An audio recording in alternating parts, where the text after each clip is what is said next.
Sportscast, August 29th, 2019. If you haven't yet, please subscribe in all our channels, YouTube, Facebook, Periscope, and iTunes.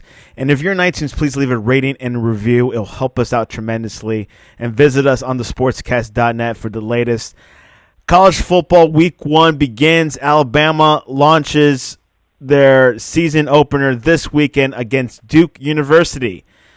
But they're a little bit empty-handed. A few players are gone. Some are injured. Some are suspended just for a halftime.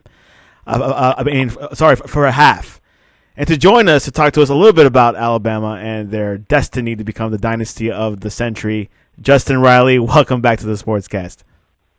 Man, glad to be back. Finally talking about stuff that I know and understand, and that's football, especially Alabama football. Tell you what, man, this game that really wasn't drawing a whole lot of publicity or possibly viewers, all of a sudden it's become one of the games to keep your eye on. The biggest news was Dylan Moses, linebacker, All-American, is out for the season with a torn ACL. How much of an impact will that be for Alabama itself? Man, it is a very, very big deal. This is a tough blow. I mean, this guy was a Butkus Award finalist this past season, general leader of that defense. He's basically the quarterback of the defense, the undisputed leader who really holds everything together. He's already a preseason All-American. He's a projected first-round NFL draft pick. He's a captain of the defense, and that's something that's really hard to replace. So this is sending Alabama back to the drawing board. We've already lost, like you mentioned earlier, another player on the defense, and that's Josh McMillan, and for the season due to injury. Now probably the most important player of all in that defense is gone for the season with the ACL tear. It's really tough for us. Now we're looking at starting 2 freshmen at the linebacker position. That's quite a task to place on 18, 19-year-old young men. So this is a big deal. It changes the face of our defense entirely. The game will be in Atlanta, and as well with Moses, there's been 4 of its top players will not see action for at least a portion of the game. Junior running backs Najee Harris and Brian Robinson will be serving suspensions for the first half against the Blue Devils after missing a team function. The report also notes that linebacker Terrell Lewis will serve a punishment for the same reason. Furthermore, wide receiver Devontae Smith will also be suspended, though it does not state a length of time. Tell us about the significance of this, what happened, and how would this impact the game? Well, essentially what happened, we had these players that missed a team meeting. Saban will not go into any further detail than that. He basically believes that it's none of our business. He said this is a family thing. It's going to be handled internally, so he wasn't really forthcoming with any more information other than that. But the fact is that it was a missed team meeting, and Saban is not going to put up with anything regardless of who it is. And this is really surprising because these are 4 guys who are considered upperclassmen. They're all juniors, and you expect better decision-making from the upperclassmen. So they're going to be gone in the first half. Yeah, Devontae Smith will be gone in the first half. I don't expect any drop-off as far as receiver production with him being out. Terrell Lewis, him being gone is going to be kind of a difficult thing for us. Yeah, it's against Duke. I understand that. But, we already got Josh McMillan out. We already have Dylan Moses out. We got to have him out there. We need to have him as the leader of that defense from snap 1, taking over and getting things moved in the right direction. But, he'll be back in the second half. Thankfully, this is Duke and not an LSU and Auburn, so on and so forth. Now, I think the concern really is with Najee Harris and Brian Robinson Jr. being out. Those are the first and second string running backs, and now we're going to have 2 freshmen playing. And yes, I get that we have probably one of the better offensive lines in the SEC, and we still have Tua Tagovailoa and our other wide receivers doing their thing. But having two freshmen in kind of changes the dynamic, and you've got people who don't have as much experience running the show. Granted, they're very talented, and some of those guys really showed some promise in the spring. But this is their first real live game experience. So you kind of hope that they don't make any kind of young mistakes that's going to get others hurt or kind of mess up things, especially in pass protection. My biggest concern is making sure these guys hold their blocks and follow their assignments the way they need to so the offense will execute. Because we definitely don't need Tua Tagovailoa getting hurt, because that was one of the biggest things this past season was his ability to stay healthy.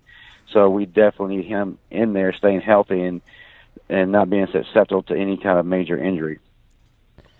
What are your expectations for Duke University, the Blue Devils? I know they produced Daniel Jones, and he got drafted pretty early with the Giants. What type of team is this? Is this a threat? Is this a back to the old school Duke where they don't do well in football, or are they contenders somewhere in the ACC? Well, first of all, I think the days of the old Duke are gone, and that's because of what Cutcliffe has been able to do. Cutcliffe is probably one of the better offensive minds in the country and has been for a long time. He's probably one of the best coaches out there as far as developing players, as seen by what he's been able to do at Duke year in and year out. He got them to an ACC championship. He's had them competitive year after year, and they've made bowl games each year he's been there. I believe every year he's been there. I could be wrong. Somebody will have to correct me on that later. But he has produced some very talented teams, and they have been competitive, and they're not the Duke that all of us play against in homecoming. So don't feel like that they're going to regress back to the same old. I think that Duke is going to pose as a challenge. They are still a good team. Yes, they are going to be relatively young, especially at the quarterback position. As you mentioned, Daniel Jones has gone to the NFL a lot earlier than what people thought he would, but we're not here to talk about that. But they will be starting a new quarterback, Quentin Harris, who did have some experience this past season when Jones was down. So it's not like he's just going to be coming into a brand new situation, but he really is the man now. So you kind of got to wonder where his nerves and his confidence are going to be. At the wide receiver position, they are really, really green, inexperienced. To make matters worse, one of their receivers, Jake Bobo, fractured his right clavicle during a practice here in the preseason, and he's out indefinitely. So he's going to have a hard time trying to find some go-to receivers to take pressure off of him. And then senior Deion Jackson, who's a really good running back. Both him and Britton Brown are solid runners.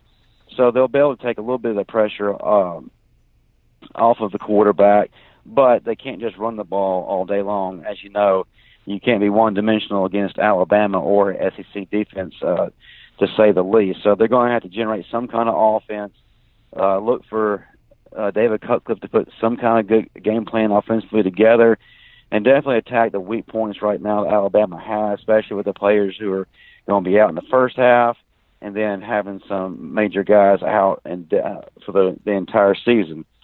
Now, their strength is on their defense. They boast one of the better secondaries in the ACC. Cornerback Mark Gilbert and safety Dylan Singleton are very, very, very good, and they tend to make life a living nightmare for opposing offenses. They have some decent linebackers, and Kobe Kwanzaa and junior Braden Hill. So, but up front, they're kind of new. And this past season, they gave up 408 yards per game, but only were able to record 24 sacks. They only allow 199 yards passing per game. That's what they did this past season. So, like I said, with this secondary, they tend to make things a little difficult, which is a little bit different now. They're going up against Tua Tagovailoa and a host of first-round potential draft pick wide receivers. So Duke's going to be a good team. I look for them to make things a little difficult for Alabama in the first half, but in the second half, especially when those four key players return, I look for Alabama to begin to pull away. What key points do you want to see in Alabama's first game? Obviously, Duke is not a walkover. Of course, they're, I guess, a mediocre team. But what points do you really want to see Alabama improve from last year? Yeah. Well, first and foremost, I want to see the negatives that Tua Tagovailoa had last year disappear. I want to see him hold the ball less because he had a tendency to hold the ball longer than he should have. Another thing that I really want to see disappear from his arsenal, and that's trying to force things that aren't there. Live to play another day, make better decisions. Make your check downs. But definitely want to see some progression from him. Not saying he was terrible by any means. It just the young in him. I want to see that start to fade, and I want to see him become that elite quarterback the that maturity we all know he's capable of. Yeah, absolutely. Is this a do or die? I mean, do you think this season he really needs to solidify that favorite number one pick in the NFL draft? Do you think this is the year to do it? Well, I don't know if it's really solidify. It's continue to work on some things, continue to show maturity, continue to show growth.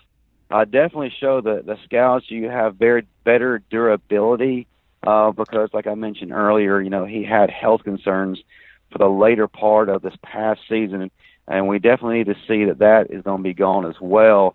But I think he has the opportunity to improve his draft stock as still being a top 5 player, whether it's number 1 or number 2 or whatever. This is just his opportunity to kind of solidify things. I really hope that this will be his Heisman season, but I know that's not really his top goal. His top goal is to get to another national championship and definitely have another shot at playing Clemson. Something that we definitely got to take a look at. As far as other positions, don't mean to interrupt. I want to see that Najee Harris is finally going to be the back that we all thought he was going to be coming out of high school, and then from what we saw glimpses of here and there, we want to see him take over. I want to see if Brian Robinson is going to be that great second option, like a Josh Jacobs type. Of course, you probably won't see all this in the first game, but I really want to see how quick on that defense these young players are going to mature and how quickly they will be cohesive with the other players and just get things moving in a positive direction. I definitely want to see the veterans who are there, like Raekwon Davis, Anthony Jennings, Terrell Lewis, Xavier McKinney, step up, especially to carry the weight of the missing players. I want to see their leadership increase, and I want to see them be able to carry this ailing defense on their shoulders. But overall, what would you take on this game, Alabama versus Duke? What is everyone saying about this game? Is this something that people are worried about? They're just going to look at it like, is it a mediocre game? What degree of difficulty is his game? Well, the difficulty level, if you just look at it from a paper standpoint, is really not all that together high. I think that this game is drawing a lot of attention mainly because of the loss of Dylan Moses and then also some other players, and then the suspensions of those 4 players you mentioned for the first half. Is going to draw an audience to kind of see how Alabama responds, how Alabama's going to react, and what kind of product we'll be able to see from Nick Saban and his crew this season. Because, like I said, the whole dynamic on defense has changed. So we need to kind of see what direction they're going to go. And then this game's going to give us a good opportunity to get kind of a starting point. So I think that's going to draw a lot of viewers. Mosley's replacement, he's called the Hulk. His name is Tosh Lupoi, and I think they call him Lee as well. Have you heard about him? You talking about the defensive coordinator, Tosh Lupoi? No, sorry, Shane Lee. Sorry, Shane Lee, Shane Lee. Okay. linebacker. Got the names. Yeah, Shane Lee. What are your Yeah, expectations? man. Yeah, the Hulk is right. Man, that's a big dude. Very physical, very powerful. He had a really good spring game. If you missed the 8-8 game, he was actually the star of the game, one of the stars of the game. Uh, he snagged the interception, actually returned one for a touchdown. Uh, Both him and Jalen Moody really showed a whole lot. Whether that will translate down the road of being a Dylan Moses type, that remains to be seen. But Dylan Moses got kind of thrust into things kind of the same way that Shane Lee is. Alabama back in 2017 had the same predicament where they lost 4 players in that first game, and then a lot of young folks, including some walk-ons, had to step in right away, and they adapted very well. Now, whether or not Christian Harris and Jalen Moody and Shane Lee are able to do that, we don't know. But I do feel like Shane Lee and Jalen Moody have the best chance out of any, just because of what I've seen from them this past spring. Should be exciting. Alabama versus Duke. And a good opener, not the best, not a tough like the past couple years, but it's at 3:30 p.m. This Saturday, and you can watch it on ABC. It's a national game, so it should be very exciting to see the debut of Alabama and their quest to get another championship in Tua. Of course, this is the year that Tua and also Herbert and also Jake Fromm is in the conversation of to have a great draft quarterback for the NFL next year. So let's move forward. Florida versus Miami, a little sloppy game. It was back and forth. Florida won 24-20. What were your thoughts about that game? I felt like I was watching a live blooper reel, man. Yeah, it was. It was pretty messy. Probably one. Oh God, man! I never in my life have ever seen something so sloppy. It's like neither team wanted to win. It's like they were trying their best to avoid it. And I was just kind of shocked, especially at Florida, because they have more veteran players than Miami did, and I kind of expected a little bit better from them. I was really, really hoping that Felipe Franks was going to take a step forward, and it looks like he went back to his usual. I mean, the last 4 games of last season, he did show a lot of improvement, but after watching this game, it's like he returned back to his original ways. Of course, that also included him running his mouth and showing his tail, only to goof up the very next play. It's funny. He scores a go-ahead touchdown himself and gets in the camera's face and starts bragging and running his mouth. And the very next offensive series, he lofts a ball to an area that had nothing but white shirts. It's picked off and nearly returned for a touchdown. So it's just the same old Felipe to me. But it just really surprised me with a Dan Mullen coach team, the lack of discipline from their players. Just a lot of missed tackles. The pass interference committed was just ridiculous. Some of those were warranted because they prevented touchdowns, but there were just too many. I mean, 4th and 34, you commit a pass interference penalty that puts Miami back in business to potentially win the game. Man, you got to use your head better than that. But I will say I was impressed with Jarren Williams. Aside from being sacked, I believe it was 10 times when it was all said and done, he played very well. He didn't have a whole lot of help, but when he was actually able to have time and make decisions, he looked pretty good. So there's promise from the rookie quarterback. But for me, Florida's going to have to work on a lot and show a lot of improvement, especially if they want to make a name for themselves in the East.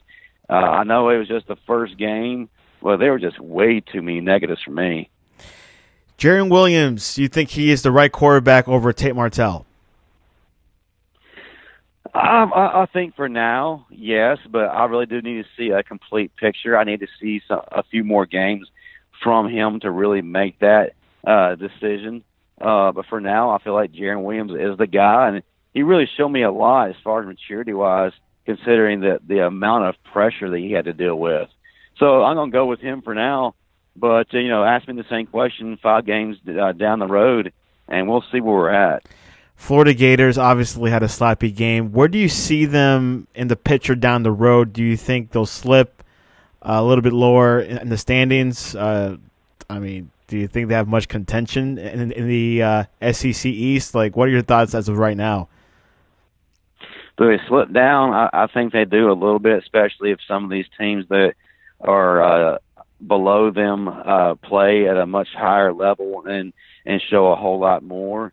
I think they're just way too sloppy to really be worthy of such a high ranking at this point, but they do have a chance to redeem themselves, so we're going to see if they're able to. But they have a lot to correct. Like I said, they're going to have to become a lot more disciplined than what they are right now. They are very impressive on that defensive line, and their secondary is really good. But, as far as the linebackers go and some of the other players, they missed way too many tackles and were kind of found out of position at times. So they're going to have to correct that. But like I said, it's just the first game, so we kind of have to see where they go. But Georgia is still the king in the East, and right now I think the two teams met on the same field.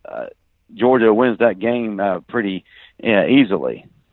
Yeah, single-handedly, I really do think we'll see what happens in the next couple of games for Florida, and we'll see how Georgia does in their opener as well. No one's out of the picture yet. You got to make sure these games are played; they're meant to be played, and of course, we'll see what happens. What was your thoughts? Obviously, that same night, Andrew Luck suddenly retired. What were your first thoughts? My first thoughts were, wow, did I read that right? It just kind of took me back for a minute. And then, but as I kind of sat there and had time to really assess the situation, I felt like it's the best decision possible for him. I mean, if you look at the whole grand scheme of things, he's been hurt a lot more than he's been healthy. I mean, he's taken an absolute beating for the majority of his career, and it just seems to not be letting up. Just doesn't seem like he's able to just stay healthy and just shake that. And I just feel like it's a really good decision for him, which is completely a different direction than what some of these fans are taking. But if he's able to leave the game right now while his body is still intact and he's still able to walk away on his own, I think that he needs to do that. Now, I mean, he is somewhat leaving the door open to a return, and we'll see about that. No need to speculate, but for now, I mean, this is the best decision for him. He needs to heal. He needs to stay healthy. Wants to spend time with his family. Just a great decision on his part. And, I hate it for the Colts organization, who are at this point just scrambling around and trying to figure out what in the world they're going to do. But at the end of the day, the Colts organization, they understand, they respect his decision. So I mean, they'll move on. What that looks like, I don't know. We'll see how well Jacoby Brissett plays this year, because he no doubt will be the starter. He will definitely need a lot of help from some receivers this year. But, the original thought is good for him.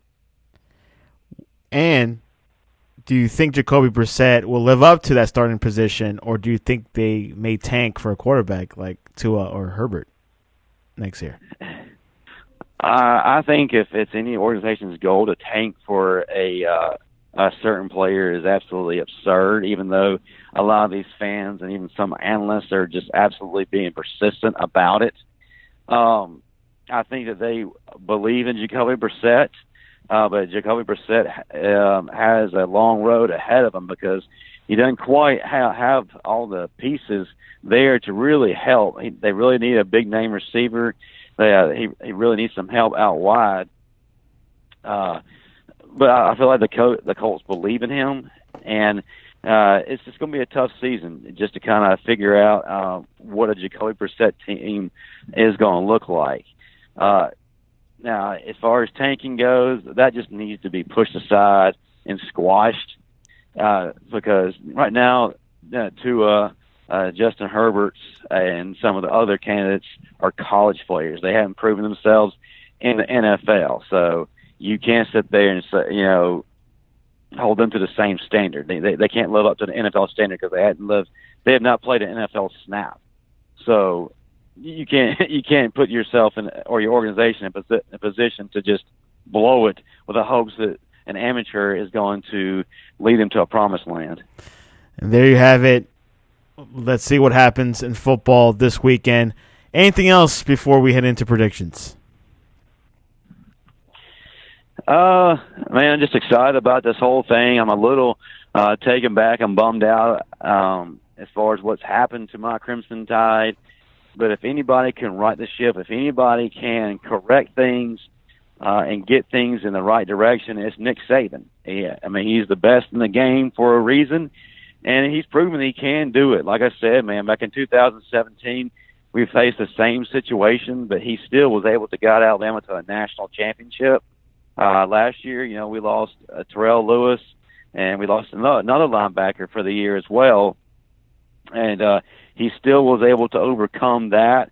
So, I had no doubt that he's going to be able to get Alabama, back to the playoffs, or at least contention for the playoffs. Are we going to have some growing pains? Absolutely. You can't have two freshman players on defense starting without having a few mishaps here and there, a few missed assignments, some miscommunication going on that comes with just young folks. But Alabama overall is going to have to improve on their communication because if you look at the later part of last season, that communication really wasn't there, and it was very obvious as they played tougher teams down the road. So hopefully that will have changed, but it's going to be kind of tough in the early going because of those young guys. Fortunately for Alabama, the top half of their schedule is in their favor, especially for developing these guys. They're going to be facing some relatively, on paper, easy opponents until that matchup against Texas A&M at Kyle Field. So they have a little bit of time. So I like that aspect of it. But we're really going to see what Alabama's capable of when they have that road test. And we'll see what happens with the new coaching staff they have. Sarkisian returns on the debut. Predictions, Georgia at Vanderbilt. Georgia's going to win this game, but Vanderbilt is going to make it tough for them because they are Vanderbilt, and they tend to be pesky at times. They do have a good quarterback. They have one of the better running backs in the SEC. And they also have a very, very talented wide receiver. So, which it should be kind of relatively boring in the first half. But Georgia's going to pull away by a wide margin in the second half. So, Bulldogs. Clemson versus Georgia Tech. Clemson is going to win that game quite handily. Trevor Lawrence returns in his sophomore season. Oklahoma versus Houston. Going to be an interesting game. Houston is no pushover. Derek King is a really good quarterback. He has a lot of draft analysts watching him and thinking highly of him. I think it's going to probably be a little bit closer game than what the experts may think, mainly because Oklahoma still does not know how to play defense, and it's like they refuse to play defense. So hopefully that's an aspect of their game that they will correct. But this is Jalen Hurts coming out party, and I feel like he will not disappoint. I think Jalen's going to have a big game. Oklahoma wins. Northwestern versus Stanford. It's the ACT Bowl. I think the combined IQ levels of both universities is going to be a little bit too much for us to handle. No, this is going to be a really good game. I think it's going to be a very close game, but I like Northwestern to pull it out more towards the end. Oregon versus Auburn. This is definitely the game of the week. It's show and tell time for Auburn. They are starting a freshman quarterback the first time since I think the 40s in their school history. So it's going to be really interesting to see how he's able to go against a team like Oregon. Auburn has the best defensive line in the country, and they have a really good secondary as well. And we're going to see just how well Justin Herbert's going to be able to play against this formidable defense. I think this game really comes down to which quarterback is going to make the fewest mistakes. And I think that that's going to be Justin Herbert. So even though I'm an SEC guy and I pull for the SEC, especially out of conference, I just think the experience at quarterback for Oregon with Justin Herbert is going to allow the Ducks to win. Quite interesting. How do you see Auburn for this season? A mystery. I think on defense they're solid. Like I said, they have one of the best defensive lines, if not the best defensive line in the country. They have a really good secondary, some decent linebackers.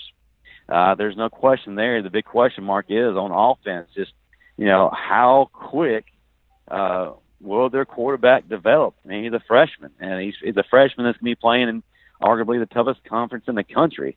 So how well will he be able to move forward? How it goes is how Auburn will go. They have some really good watch. Don't know much about the running backs, and usually Auburn has a pretty good backfield. So we just kind of have to see how they develop. But the biggest thing is quarterback. What's he going to do?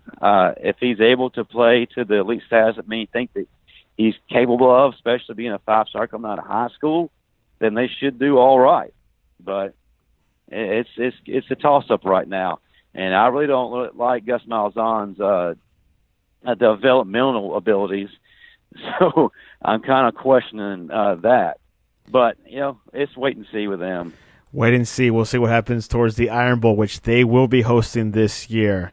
It could be a critical game or come down to that game for Alabama or Auburn. Duke versus Alabama in Atlanta. The Chick-fil-A kickoff classic. Like I said, man, before this week, there really wasn't a whole lot of commotion. Not a whole lot of sexiness to this game because it's a loaded Alabama team that's on their usual quest to the playoff, to the national championship. And so you just kind of looked at it as a tune-up game. But now, not so fast, my friend. Several players are out of commission. Dylan Moses, Josh McMillan, running back Trey Sanders. We've got 4 guys suspended for the first half. And suddenly, all of a sudden, this becomes a game of intrigue, at least for the first half. I think that although Alabama is going to have a little bit of a difficulty with these missing players, they still have the best talent on the field, and definitely one of the better most talented teams in the country. So I think Duke will give them fits in the first half just because Cutcliffe is a great coach, and he's going to have them ready. And I think he will be able to take advantage of some of the negatives Alabama has coming in. But second half will be completely different. I believe that Alabama will pull away, and I think that Tua Tagovailoa will probably have 300 yards passing and 4 touchdowns. Jalen Waddle is my player of the game. I think Alabama wins and pulls away in the second half. And give us a scoreline for that game. I think Alabama will win 38-17. Oregon and Auburn, also a scoreline for that.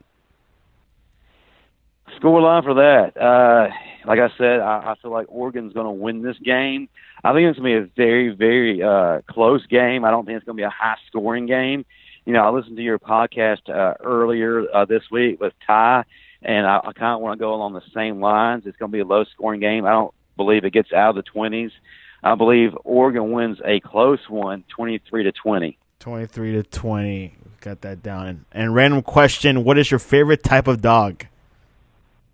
Chocolate Lab. They are the most fun dogs. They're insanely loyal. Seem to always be happy and have the incredible ability to make their owner happy. Man, always have loved Chocolate Labs. There you have it. And will you be live tweeting? Obviously, Oregon, Auburn, there'll be live tweeting, but will you be live tweeting the Duke versus Alabama? And on which account? I definitely will be live tweeting during the Alabama and Duke game. I believe I'll be on the Sportscast Twitter handle because there are no conflicts at that point with other games. So and now that there's so much commotion for that game, why not? Absolutely. So yeah, please join us on Saturday, 3:30 p.m. Eastern, 2:30 Central, and feel free to comment along with me, share your thoughts, and maybe even argue with me. There you have it. Maybe some Duke fans will come in and barge our Twitter account. And, of course, follow us on thesportscast.net and on Twitter at thesportscast1. We'll have live coverage this weekend. We'll have Alabama-Duke, and we'll have Oregon versus Auburn live from Dallas Cowboy Stadium. That'll be the national game. Actually, both are national games, to be honest. But we'll see what will happen. A lot of lives are on the line, I like to say, but not really. If you lose one game, hopefully you'll get through. SEC has that caveat where if you lose one game, I think you're okay. The other conferences, not so much.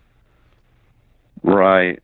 Right? Which kind of leads me, I mean, just because of the reputation the SEC has built for itself as the toughest conference in the country, if they do drop a game, they have the ability to get right back into the picture. Whereas some of these other conferences, you just don't have that luxury. And some people are feeling like if Oregon is to make it to the college football playoff, which some people actually are predicting, they need to win this game to really establish some legitimacy. Some people feel like winning the Pac-12 just isn't enough, just because they're not as strong as they typically are and have been for a while. So this is a big game for Oregon in the eyes of many. Yeah, and of course, if I was Alabama, I will obviously win every game. But that Auburn game, obviously, you want to win it. But if you need to mess up or something happens, that game you're able to wiggle it out a little bit. But that's up to debate. Of course, again, and you got Ole Miss as well. Before Alabama, these disappointing negatives right now are made even bigger because there are some key games to circle. Like I said, that Texas A&M game at Kyle Field, against Auburn as well as against LSU. That's always a big game when determining what the picture of the SEC West is going to look like. So those are three big games, especially now with having to rebuild, I guess you would say, on that defense. Quite interesting. Their schedule is a little bit controversial. Some people say it's easy. Some say it's difficult. According to Justin, it's always difficult, every schedule. But anyways, thesportscast.net.com and at the Sportscast1. Also on Instagram, at the Sportscast1. We got some great content up there, and we'll definitely be delivering. And, of course, we'll be following along this weekend. There is college football games on a Sunday this week and also on a Monday night, Notre Dame, Louisville. But who's going to watch that? Only the Notre Dame fans, the Irish, and whoever has NBC. Anyways, Justin Riley, I appreciate you coming on to the Sportscast. Man, glad to do it as always. Looking forward to talking with you next week.